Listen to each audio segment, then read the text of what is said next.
to our next story. You know, for Nigeria, the spate of borrowing must be scaled down. And again, for the Minister of Finance, Wale Edun, the best way Nigeria could fund its budget is to spend more money on infrastructure to generate more revenue.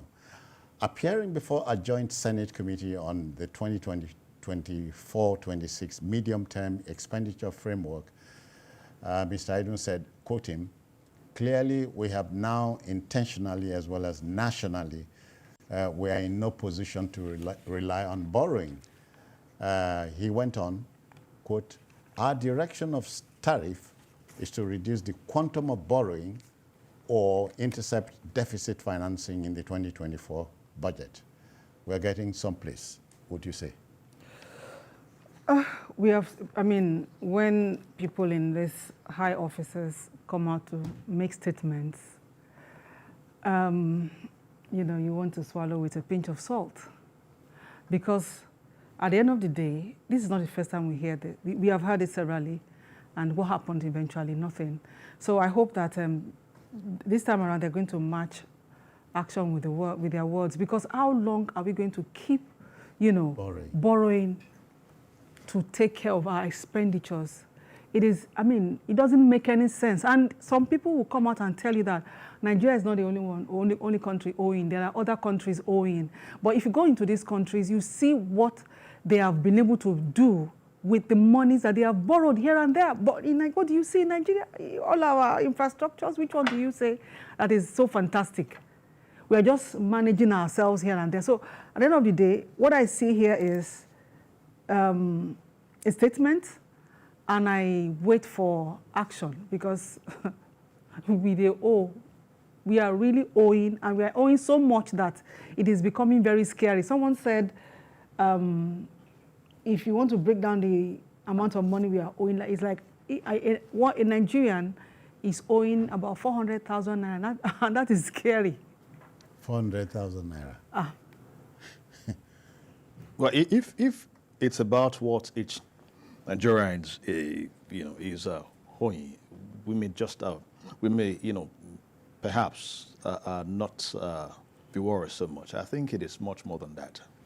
On this same show, I think last year or thereabouts, I was analyzing the post-Buhari administration, and I did say that it would be tough for whoever was coming in, and I reeled those figures. I think it was the second quarter or the third quarter of 2022. That was when the Debt Management Office of the Nigerian Bureau or the Nigerian Statistics staff said that we spent more than 100% of revenue to service debt. Nigeria made 1.6 trillion naira in the first quarter of that year, but we spent 1.9 trillion to service debt. So, of course, more than 100%. And the year cumulatively, we spent about 96% of our revenue to service debt. You can't continue under that regime. Something must change. They have told us that though it's not about the debt, that the ratio of our GDP to the debt to GDP ratio is not, that it's still fair. But we're not looking at the revenue to GDP ratio. To debt ratio. It's low. For the size of Nigeria and the size of our economy, it is low. So when you continue to allow all of the shenanigans you have in the system and relying solely on borrowing, of course, you keep asking questions. Is it that we can look into the system to do the needful? So there are two ways of keeping a healthy balance sheet. The first is to reduce your expenses. That will automatically make money available. Secondly, is to increase your income. In reducing your expenses, it is not, a one-traffic approach, because the same government who is saying that we can't keep relying on borrowing. We've gotten to almost to the dead end. You still see, they said we need to, sacrifice some more. We agree. But a sacrifice that is bearing, a dualist face cannot work, because what you have now is dualism. I'll explain. You have two contradicting reality in the same space, where the government is living in luxury and they want the people to sacrifice. You can't cook a reform home like that.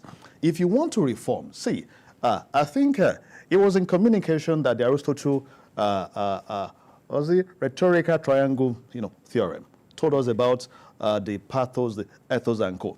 Before you tell the people to sacrifice, you must also be standing in that stead. You can't have 48 ministry over-bloated. Ministry of Youth and Sport, for example, used to be manned with, by just one person. It's now 3 persons. Ministry of, you have the Minister of Youth, you have the Minister of State for Youth, you have the Minister of Sport. What are they doing? And you say we need to save? They are doing government work. Okay, I have heard you. And you say we need to save. You have the National Assembly that by the end of this fiscal year, we might have spent like maybe 3 trillion on them in this, democratic experiment. Yet you have them buying 160 million naira vehicle each. And you want the people to sacrifice. And you are saying that we need to shore up our revenue when you are not reducing the expenses on waste.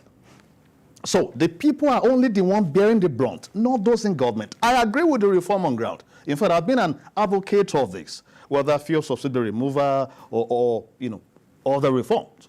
I agree. In fact, this is what I've been advocating for long. However, you can't have it on one leg. We must have the reform on 2 legs. Right now, it's only on one leg. The government wants us to reform, but the people to pay the sacrifices, but not those in government. You can't have this dualism in place, and you want to preach to the people, because what you are saying now, you can't borrow. You need to drive revenue. That will affect the people, those who are already impoverished.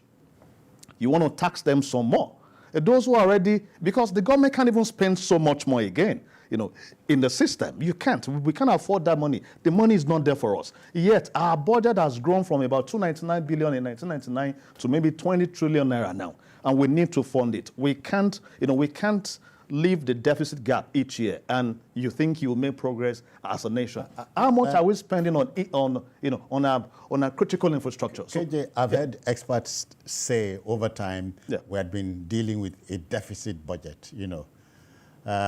But there's no way of shoring up our revenue base. Yeah. We must go back to aggressive production. It is possible. That's what I'm saying. Yeah. Of course, this production you are saying, we are not even having enough. Imagine, unemployment rose from 9% in 2015 to about 33% in 2020.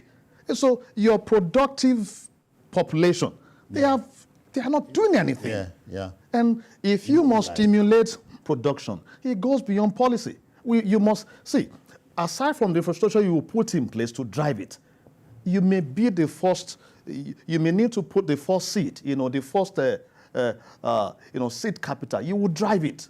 Yeah. It is true that you will rely on those foreign investment to come in. And if you look at the past years too, we've even gotten more money from remittance, than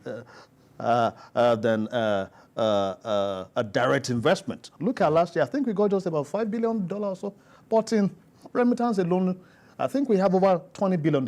So for me, I think it's not just one way approach. We must drive production, but not with one, it is from different,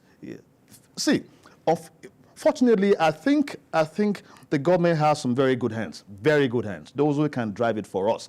But I'm saying that we must also ensure that we don't keep this heat on the side of the people. Yeah. It must also be on the side of those in government. All right. We have a Sunday from Ndokwa East. Ndokwa is in Delta State, joining us. Sunday, how are you? Very fine, sir. Yes, Sunday. It's a Friday. Let's hear you. Okay. I was trying to bring up the issue regarding to what my brother there is saying. Regarding the issue of the debt and deficit in Nigeria. Now, I want to bring the notice to something. The main mention of the cars that are being bought for many, the House of Reps and Senate. And they are trying to ensure that the masses sacrifice for the economic to grow up and meet up the standards as expected. It can't work that way if the so-called leaders do not, from their end, sacrifice sincerely from the bottom of the heart. You don't expect somebody to have $1 billion in his account, and you're asking somebody who earns at least 20,000 or 50,000 a day to come and sacrifice and make taxes. So you have billions in your account, and you are not even making taxes as per se. Thank you, Sunday. So, Thank you, Sunday. We thank you for your contribution. Even about when KJ was talking, he sounded like a man who was looking for a job. He already knows the answer. But the finance minister... Are you sure I don't? Are you sure? I'm sorry. I hope you won't put chains in my hands. No, hold on. I hope I'm not thinking for you. See, the government has enough hands. Believe Okay. me, honestly. Sound minds. Believe me, sound minds. No, I'm there are those who no labor pun. for their party, so please, they should, KJ, they should have their no pun job. is intended. No pun is intended. No problem. When you go a borrowing, I hear you go a sorrowing. Because the man on the street keeps hearing borrowing, trillions, billions, and all that. And he asks himself, until when?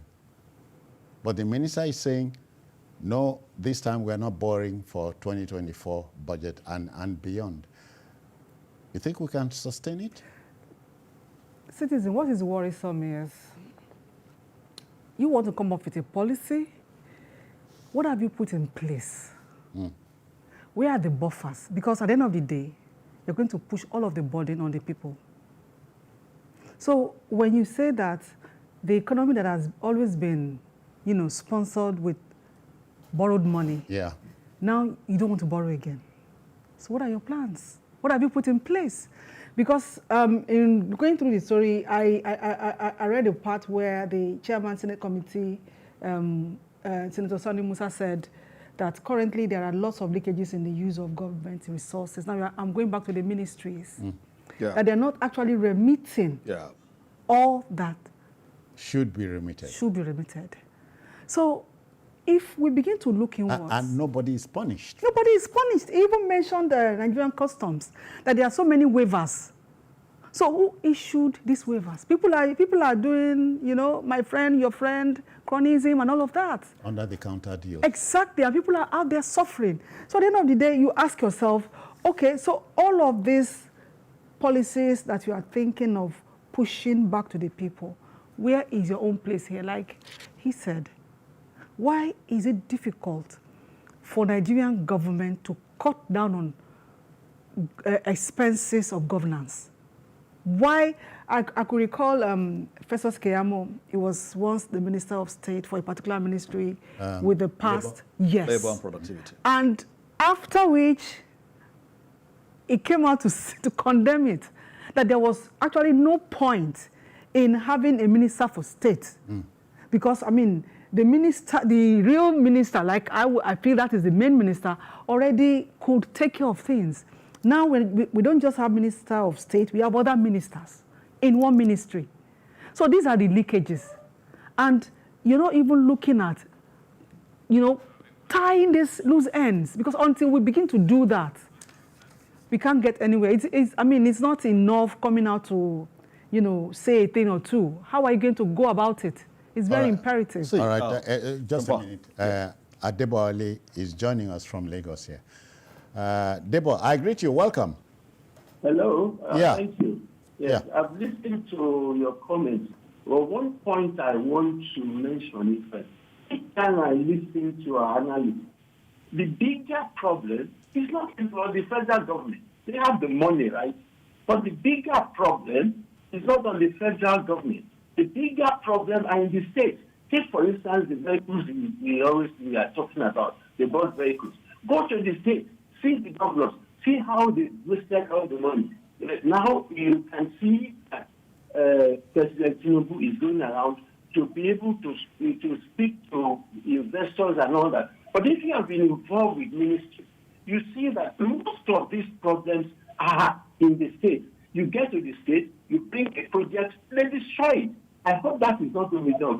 But my point is that we are not really looking at the state. Perhaps I can throw this one in now. You find that we have a lot of problems with food. Thank you. Debo, thank you very kindly. You have a rejoinder to it? No, okay. Fantastic. Yeah. I think I said it like I said 2 weeks ago. You have said it. Too much emphasis on the center. See, here is it. It appears that in Nigeria, we felt the nation is about the federal government alone. That we focus so much on the federal government that we forget that the states are the units that make up the, However, you lead by example. If in 2015, I think, I'm not too sure of this figure, our debt servicing to revenue ratio rose from 29% or so to 96%. That is on the part of the FG, not the state. And the person who talked that we are addressing is the Minister of Finance, not the state, Commissioner of Finance. Then 3, if the federal government leads by example, others would definitely follow. And you can come up with a work plan, policy, the same way that we came up that the government is trying to, give the states more money. You can also come up with like a work plan, like a policy that would be a guide to the state on how to drive the country out of this, quagmire. Because truly, things are tough. And it is not the fault of this government that things are tough. Let me make that very clear. We didn't get here today. We got here gradually. When we were making more money from oil and we were spending oil and even borrowing. Now, we didn't know that we'll get to this place. When we were setting the FX we have not earned ahead. We shall get here. When our oil production fell below 1 million barrels per day. Truly, we'll get here. But I'm saying that we are here now. We must make some money now. And the government must do enough.